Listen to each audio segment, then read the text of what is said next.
Stated in your sinumpaang salaysay, nakikilala mo ba si Senator Bato? Siyempre. Bakit mo siya kilala? Matapang yun. Puro barilan-barilan ang hahamon sa TV ng draw sa mga illegalista. Chief Yun, PNP.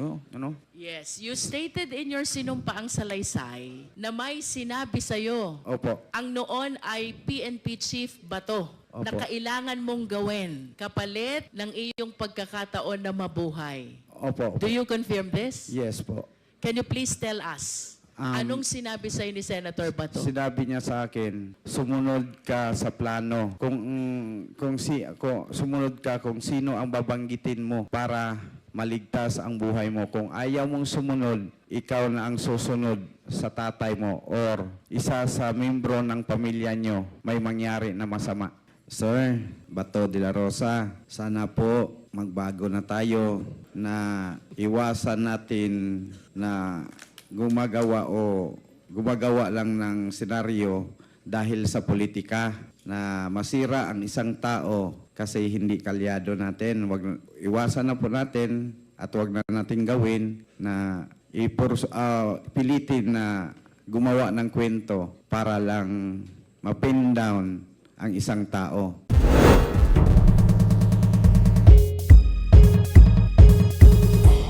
Congresswoman Luisto, you're now recognized. Please proceed.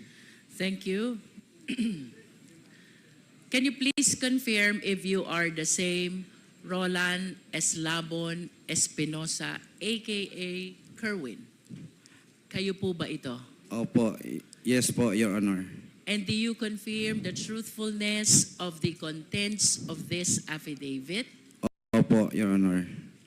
Hindi po ba kayo tinakot, binayaran, pinakiusapan, pinangakuan para gawin ang salaysay na ito?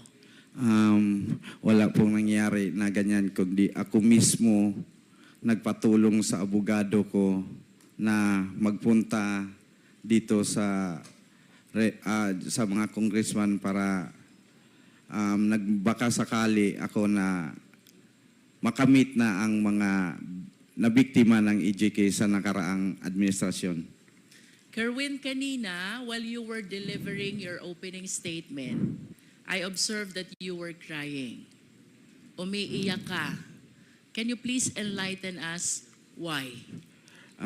Kasi sa panahon na nandun ako sa EIDG na nakaburol ang papa ko, humiling ako sa mga pulis doon na sana pagbigyan nila ako na makauwi.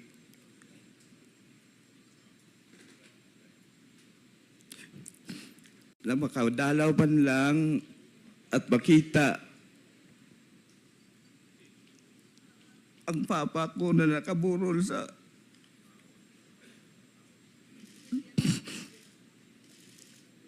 Kerwin, of course, you believe that your father, the late Mayor Espinosa, is a victim of ruthless killing. Is this your position, Kerwin?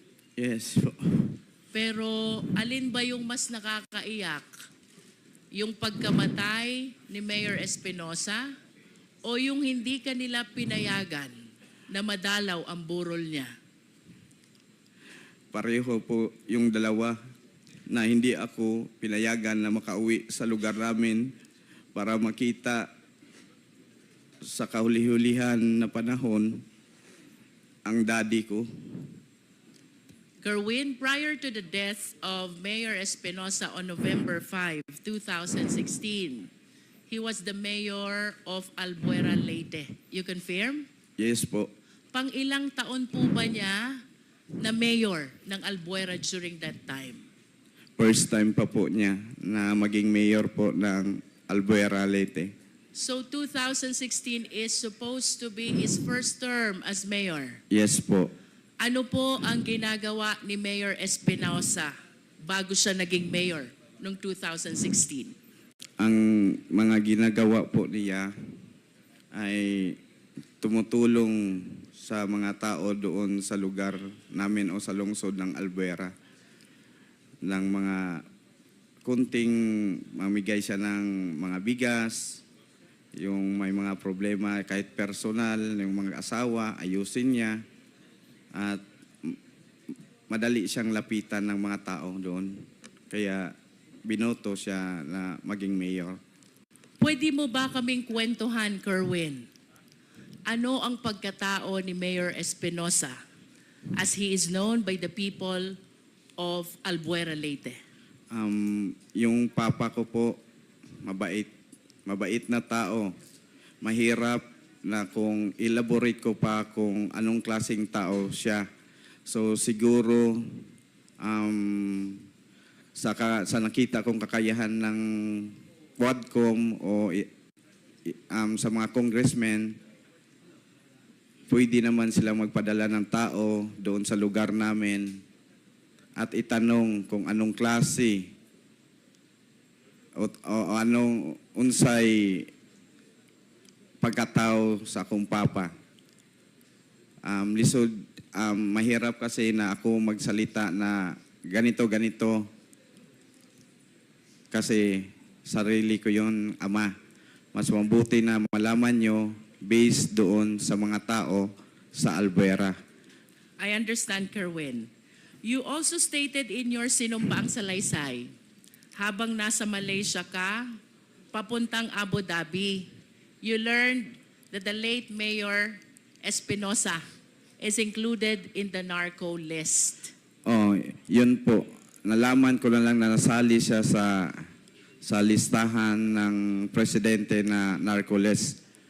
Paano at kanino nyo po nalaman na kasama pa lang inyong ama sa narco list? Sa panahon na yon, may kaibigan ako na si Buntuyan, taga Cebu. Si IDG din yun, si Sir Delpin Buntuyan. Siya ang nagsabi sa akin na amigo, ang imong papa na apil sa narcolis ni Presidente. Was there ever a time, Kerwin, that you validated or you verified the truthfulness of the fact that your father is included in the narco list?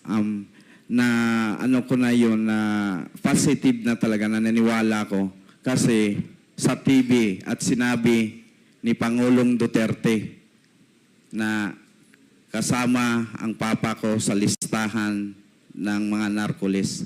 You are saying, Kerwin, that Mayor Espinosa is one of those named by President Duterte as included in the narco list. Is that your statement, Kerwin? Yes po. And that is the reason why you conclude already that indeed your father is among those in the narco list. Yes, Tama ba? yes po. There are three important statements you made in your sinumpaang salaysay which really captured my attention. First, Kerwin, is the raid which happened in the house of your late father in August 2016.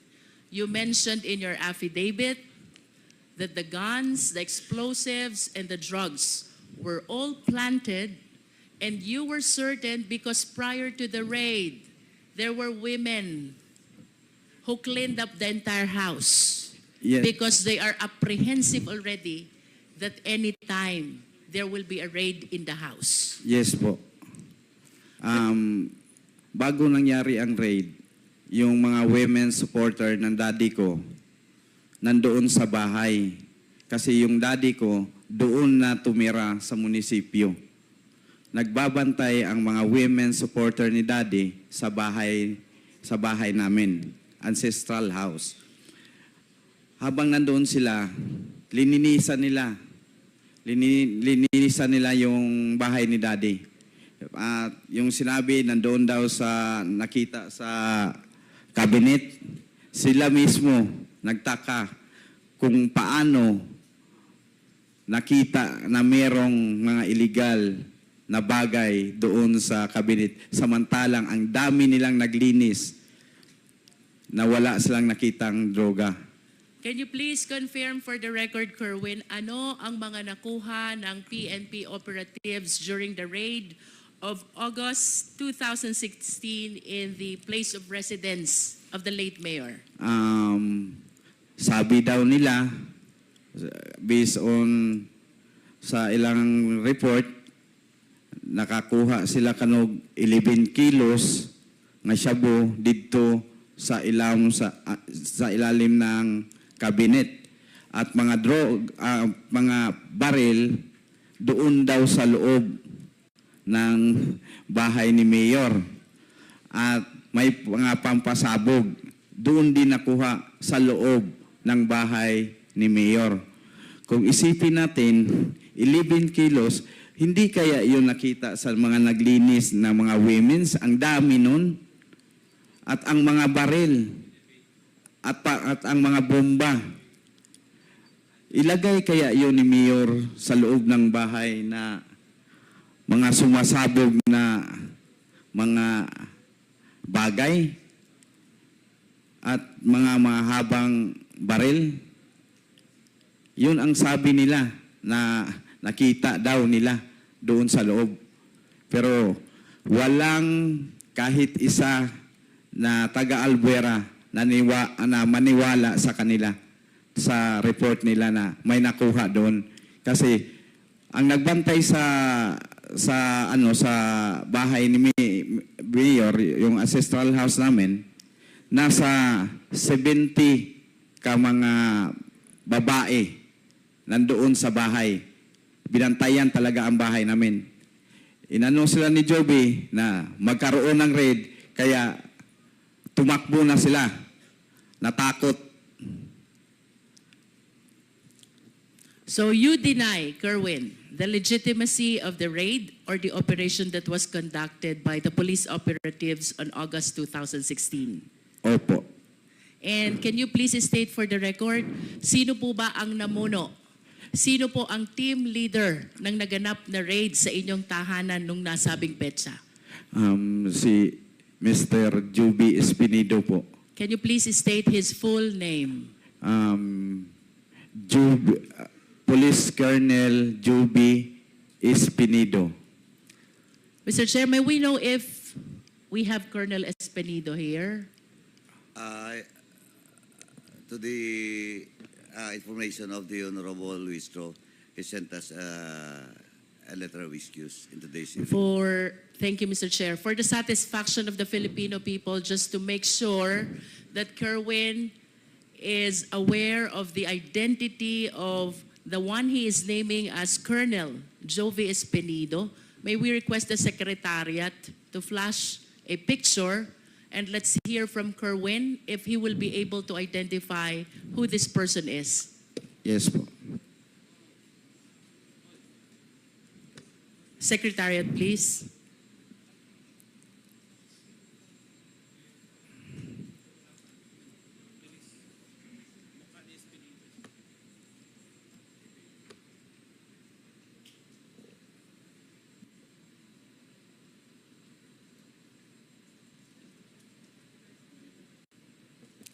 While we are waiting for the picture, Mr. Chair, the second statement which captured the attention of this representation, Kerwin, is the raid and the killing of Mayor Espinosa on November 5, 2016, which happened in Baybay, Leyte.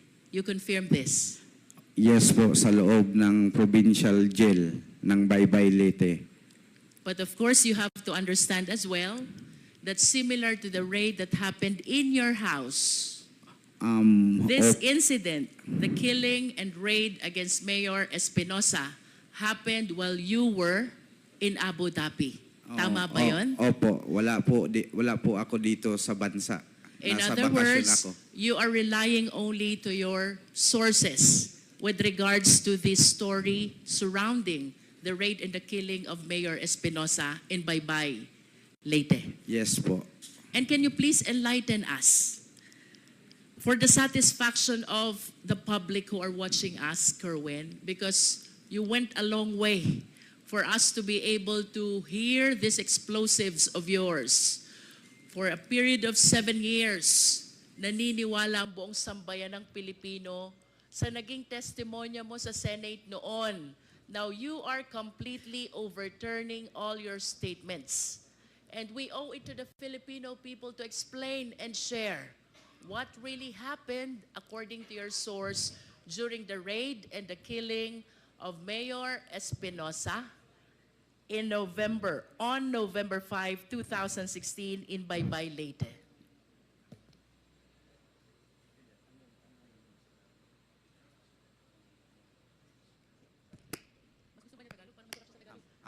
Your Honor, pwede pong ulitin yung question Kayo niyo po ba, Kerwin, ay mas komportable sa English or sa Filipino?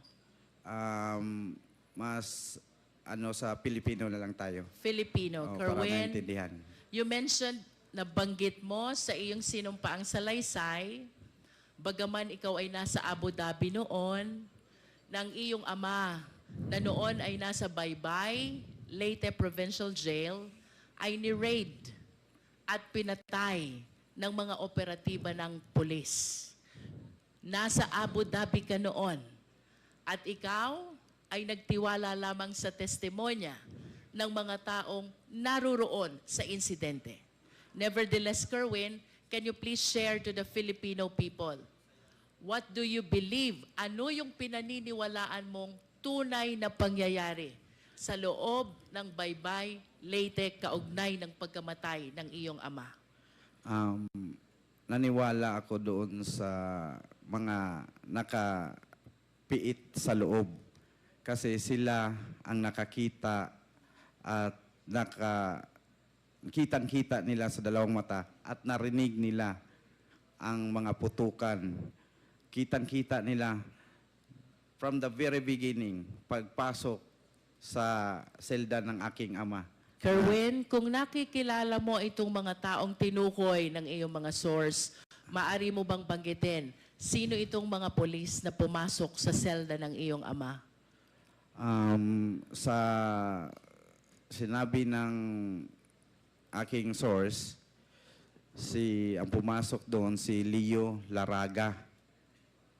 Leo Laraga, siya talaga ang kumitil sa buhay ng papa ko. Leo Laraga. Laraga. Can you please check if Leo Laraga is inside this hearing venue? Narito po ba siya? With the indulgence of, Mr. Chairman, with the indulgence of Congressman Luistro, Police Captain that time, Leo Laraga, is not present now in today's hearing, but for sure we will invite him in the next hearing. Thank you, Mr. Chair. Thank you. Bukod kay Leo Laraga, sino pa ang nalalaman mong kasama nitong mga nag-raid at nag-operate pumatay sa iyong ama? Si Colonel Marcos at si Sir Matera. Kasi mga kaibigan ko sila. Kerwin, regarding Colonel Marcos and Colonel Matera, if they are present in this hall, can you kindly point at them? Ituro mo sila kung sila'y naririto sa bulwagang ito. Colonel Marcos and Colonel Matera. Yan. May we request the police officer raising his hand, to please identify himself for the record, Mr. Chair. Mr. Chair, Honorable Committee, I'm Police Colonel Marvin Marcos po. Thank you. How about Colonel Matera? Can you point at him?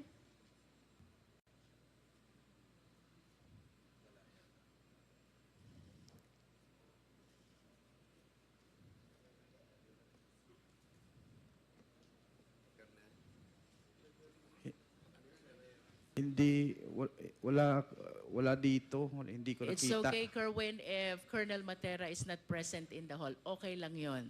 Po. I am certain that the Quad will be inviting him as well. Kerwin, bukod sa mga nabanggit mong pangalan, meron ka pa bang kayang tukuyin na kasamang pumasok, nag-raid at pumatay ayon sa'yo at sa mga sources mo kay Mayor Espinosa? Ang sinabi sa akin, Yung committee lang ng ano, talaga sa papa ko. Na kasi humihingi ng ano ng papa ko, nagsasalita siya na, wag po sir, wag po niyo akong patayin. Who were present? Sinong nakasaksi dun sa sinasabi mong pagpaslang sa iyong ama? Mga detainee po, Can you please name these detainees who were able to witness that incident?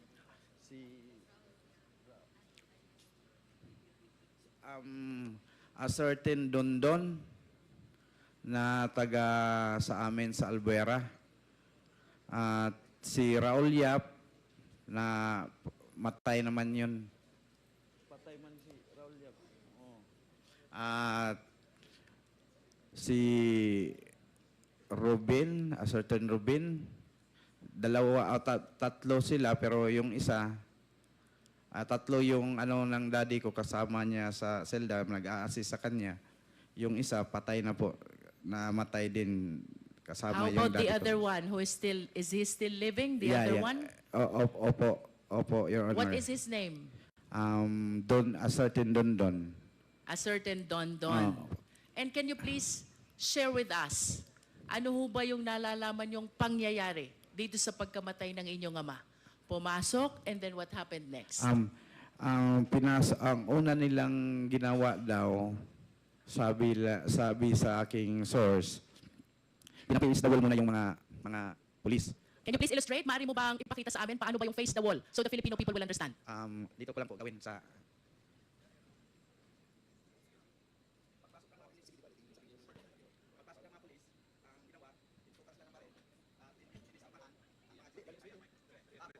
Can you please provide a microphone to Kerwin? Baka abot yung nakay Comsec. Ganito po ang sinabi sa akin na nangyari nung raid. Pumasok yung mga operatiba at dinisarmahan ang mga on duty sa oras na yon. Nung pagkatapos nilang nadisarmahan, ganito po, pinapis the wall sila.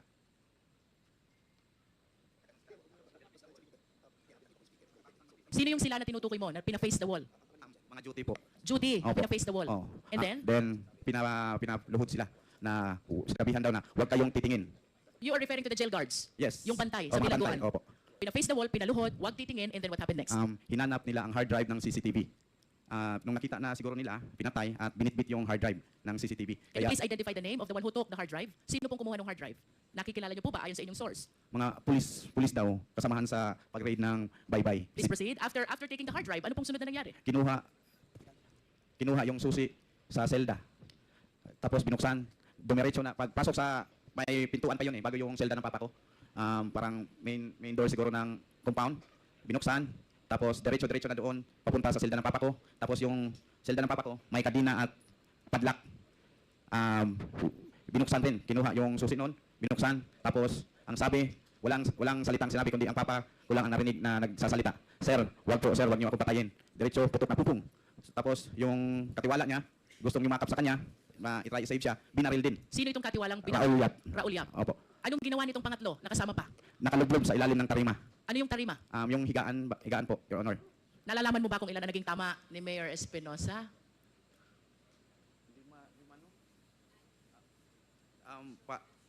Hindi ako sure, or more than five More than 5.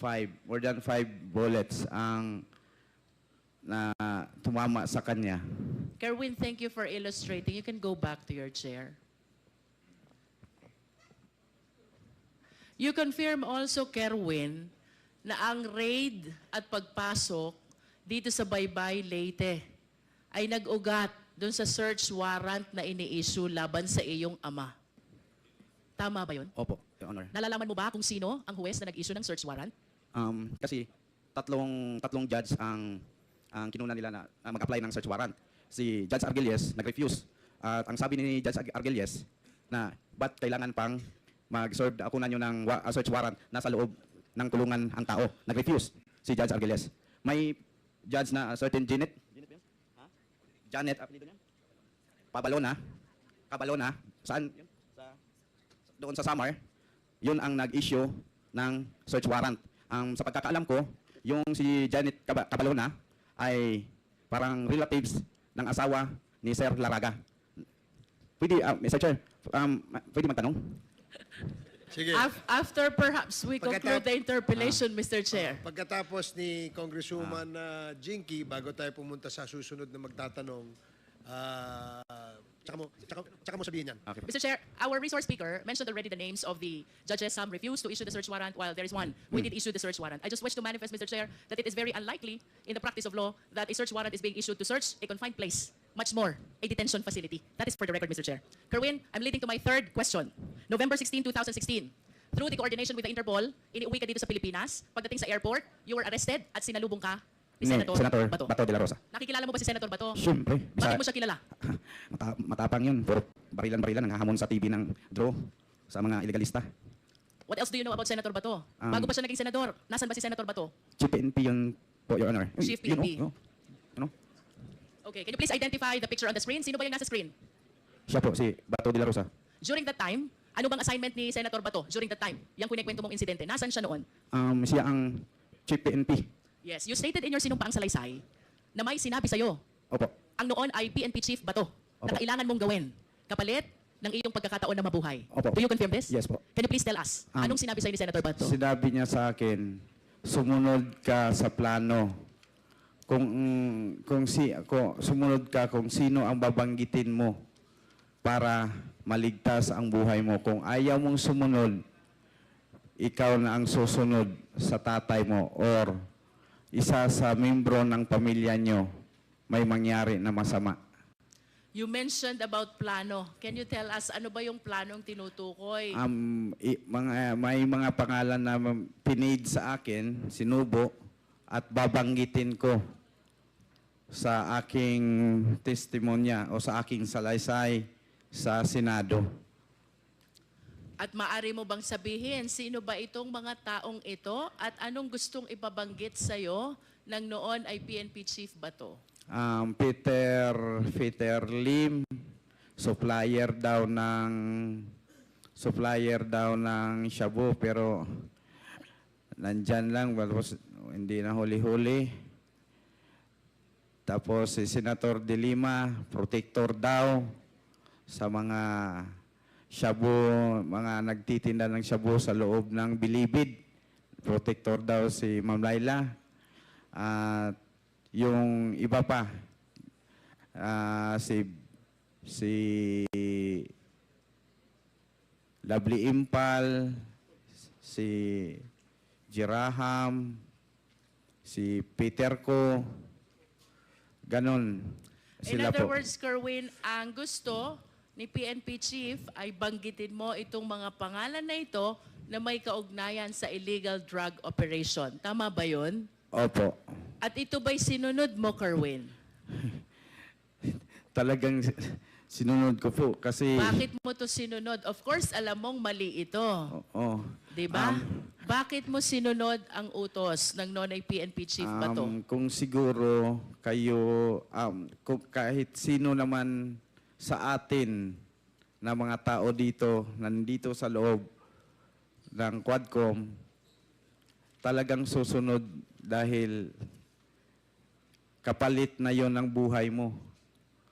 At lalo na pag may mga anak ka pang maliit na sabihin na susunod ka na sa papa mo kung hindi ka sumunod sa aming plano. Mr. Chair, I wish to make a manifestation that with respect to the raid of the house of the late Mayor Espinosa, which happened in August 2016, our resource speaker, sadly speaking, has no personal knowledge. So, taking from his statements that there were women who were guarding the house and even cleaned up the house, reason why they are certain that all the guns, explosives, and shabu were merely planted by the PNP operatives, I respectfully move, Mr. Chair, that we invite these women, and I hope Kerwin will be able to name who these women are in order to substantiate the testimony that Kerwin Espinosa has given to the Quadcom. Second, Mr. Chair, With respect to the raid and the killing incident of the late Mayor Espinosa in Baybay, Leyte, we are suffering from the same predicament because, as admitted by Kerwin, he was still in Abu Dhabi during the time. So, to determine the veracity of the information that he was able to receive from his sources, I respectfully move as well, Mr. Chair, that we invite the third inmate by the name Don Don, who was inside the cell of the late mayor when the killing incident happened. I wish to ask Kerwin to name also the jail guards who were on duty during the time, likewise to substantiate the information that he has given to Quadcom already, Mr. Chair. So move, Mr. Chair.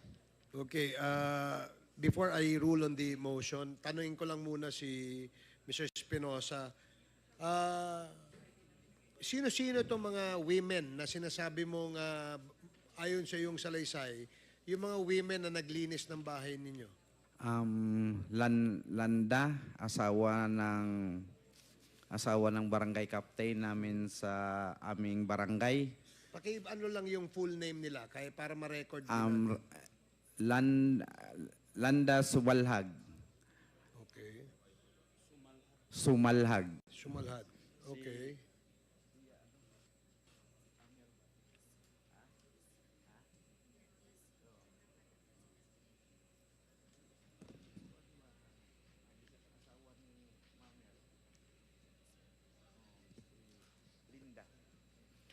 Linda Rosal. Linda. TC de la Austria. Yang tatlong bilanggit ko, sila na ang magpatuloy na magbanggit kung sino-sino ang kasama nila doon sa mga women's supporters ni Daddy. Yung isang witness na nasa loob ng kulungan na isang PDL din, anong pangalan niya? Dondon, a certain Dondon. Certain Dondon. So there is a motion to invite the women who, according to the sinumpaang salaysay ni Kerwin Espinosa, ang siyang naglinis ng kanilang bahay bago po ni-raid ng membro ng Alberta Police ang kanilang bahay. And a certain Dondon who is a PDL and who apparently saw the incident that happened inside the jail. Is there a second? Is there a There's a second. Are there any objections? So hearing none, the motion is approved. Comsec, Mr. please Chair. invite the following personalities mentioned by Mr. Espinosa in the next Quadcom hearing. Mr. Yes, Chair. Congresswoman Luis. Can we please invite as well the jail guards who were on duty if we have the means to determine who these people were? Comsec, kindly determine who these jail guards on duty at the time of the incident and report to the Quadcom. Thank you. Anything else? Mr. Chair, I'm about to conclude. Okay, thank you. I just have one quick question for PIDEA. PIDEA, sir, palagi pong nababanggit itong narco list. Even from the time of the 3 Chinese drug lords to the time of PCSO Board Secretary Wesley Barayuga, and now we are confronted by the killing incident as alleged by Kerwin, committed against Mayor Espinosa, who allegedly was included as well in the narco list. Can you please enlighten us? Ito ho ba'y chinek nyo if during the time the name of Mayor Espinosa indeed appear in the narco list? Mr. Chair, Your Honor, yes, the names of the father and son appear in the original list. The Kerwin is listed as a drug trafficker. The father is only, the category of the father, whether pusher or trafficker, is not listed, but in the list he is already indicated as neutralized. So, he was, he was dead already. Would you neutralize because dead? Yes. Would you know, Pidea, kung kailan po napasama dun sa narco-list? Was it after the killing incident or subsequent to the killing incident?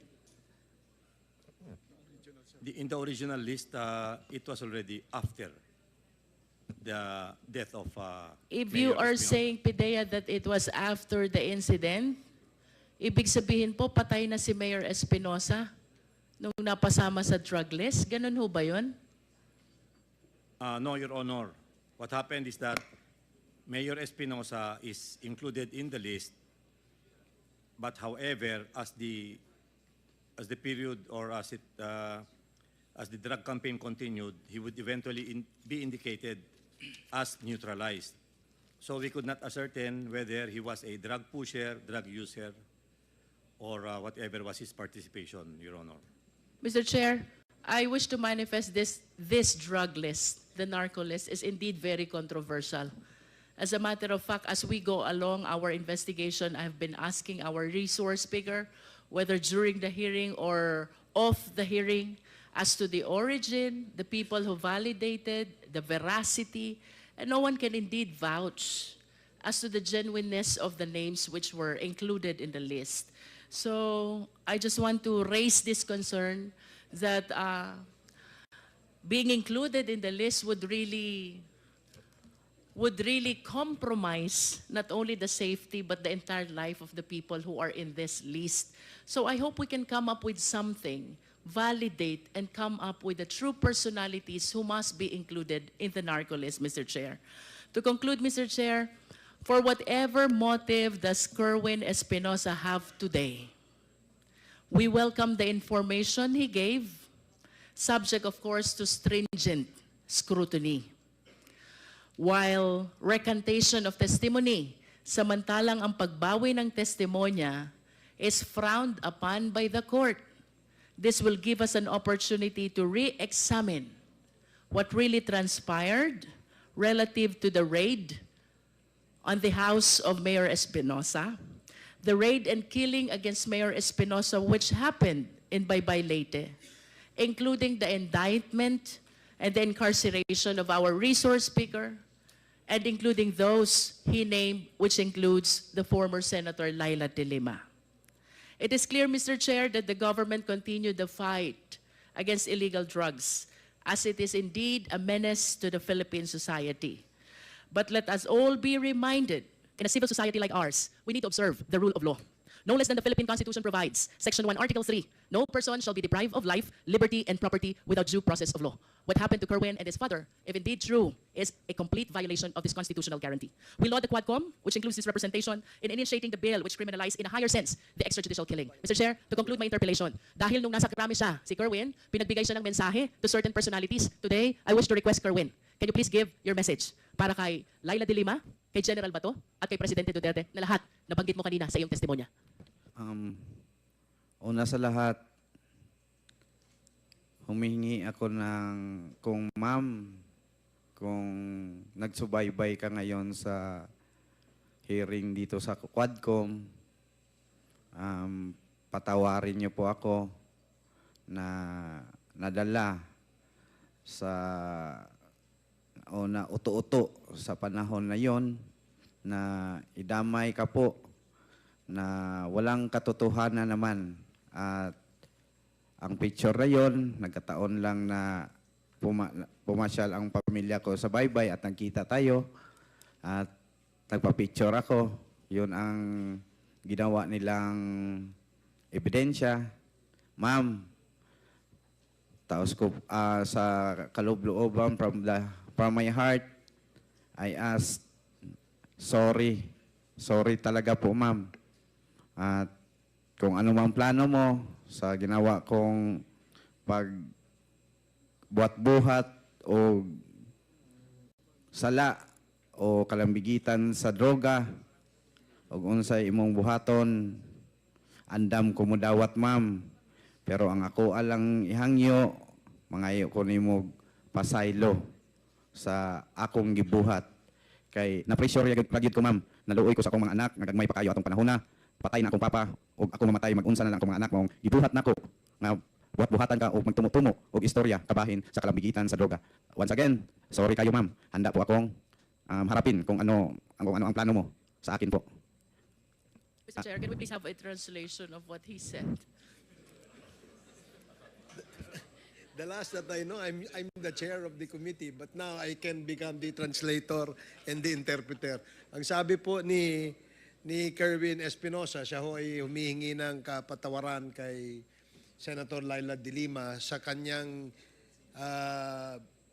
ginawang mga statement implicating her sa usapin tungkol sa droga at gumawa ng kwento, no? Gumawa sila ng kwento para masama dun sa kwento, sa narrative ng pagkaka-involved ni Senator de Lima sa usapin sa droga. At sabi naman niya na handa rin siyang harapin kung ano man yung aksyon na gagawin ni Senator de Lima kay Kerwin Espinosa. Does that satisfy the good congresswoman from Batangas? I am totally not familiar with Visayan language. How about your message to Senator Bato? Sir Bato de la Rosa, sana po magbago na tayo na iwasan natin na gumagawa lang ng senaryo dahil sa politika na masira ang isang tao kasi hindi kalyado natin.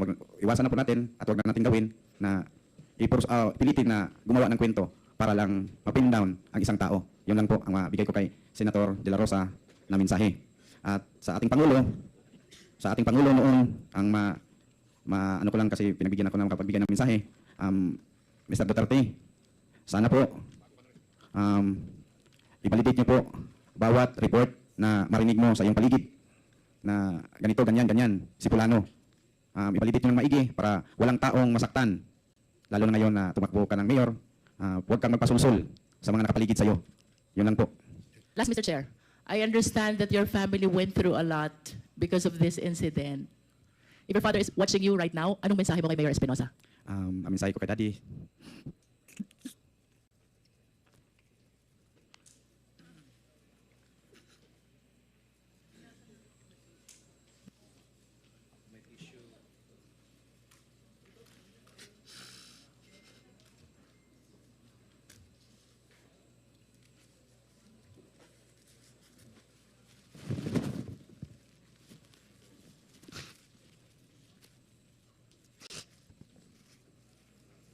Ang mensahe ko sa daddy ko, kung saan ka man naroon, huwag mo kaming abayaan, i-guide mo kami hanggat makuha ang hustisya ng iyong pagkamatay.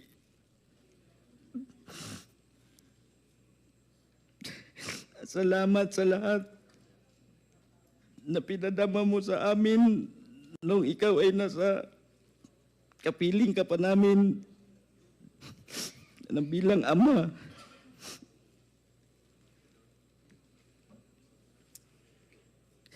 Basta di lahat gagawin namin ng mga anak mo na makamit ang hustisya ng iyong pagkamatay.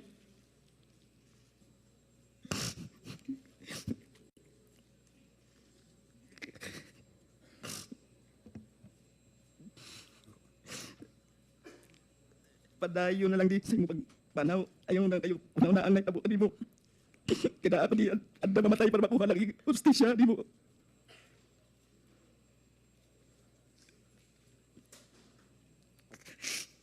Bisan tuod sa'yo pagkamatay, wala na tanang kita.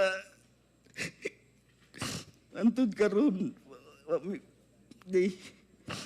I love you. Okay, sige. Maraming salamat, Kerwin. Anything else, Congresswoman Luistro? I conclude, Mr. Chair. Thank you. Si Colonel Marcos ay binanggit